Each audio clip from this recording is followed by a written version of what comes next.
જડેશ્વરના મેળાની એક ખાસ વાત તમને કહું, મેળો હવે બની ગયો છે ડમ્પિંગ યાર્ડ।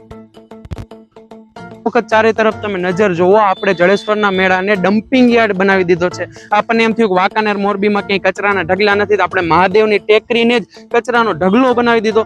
મેં મેળા પહેલા પણ હાથ જોડીને બધાને વિનંતી કરી હતી કે એક સ્વચ્છતાનું ધ્યાન રાખજો, પણ ના, આપણી આદત ક્યાં સુધરવાની હતી। વખત આ ચારેય બાજુ તમે જોવો તો ખરા, આપણો પવિત્ર શ્રાવણ માસ ચાલી રહ્યો છે। એક બાજુ આપણે એકટાણા અને ઉપવાસ કરતા હોય અને એ જ દેવાધિદેવ મહાદેવની ટેકરીની આજુબાજુ આપણે આવડો મોટો કચરાનો ઢગલો કરી દીધો છે। આપણને શરમ આવી જોઈએ ને આ રીતે આપણે પુણ્ય કમાશું। અને આ જે મેળાના આયોજકો હતા એ બધાને મારી નમ્ર વિનંતી છે કે જો તમે મેળામાંથી થયેલી કમાણીના પૈસા ગણવામાંથી ફ્રી થઈ ગયા હોય તો એક નજર આ મહાદેવની ટેકરીની આસપાસના કચરા ઉપર કરજો અને રવિવાર સુધીમાં એની સફાઈ કરાવજો। પણ આપણે આમ કોઈના ભરોસે બેઠું રહેવાનું નથી। ભગવાને કીધું છે એમ આપણે આપણું કર્મ કરવાનું છે। તો આ રવિવારે સવારે આપણે એક મહા સફાઈ અભિયાન ચાલુ કરવાનું છે। ને તમે જો મહાદેવના સાચા ભક્ત હોય ને માત્ર ચાંદલો કરવા માટે તમે મંદિરે ન જતા હોય ને તો આ સફાઈ અભિયાનમાં જોડાઓ। કલ્યાણ ટ્રસ્ટ દ્વારા જે આ આયોજન થઈ રહ્યું છે એમાં જોડાવા માટે નીચે જે વોટ્સઅપ નંબર છે ને એમ એક વખત તમારા ગ્રુપનું નામ, કેટલા મેમ્બર્સ આવવાના છો એની એક માહિતી આપજો, કારણ કે અમને વ્યવસ્થા કરવાની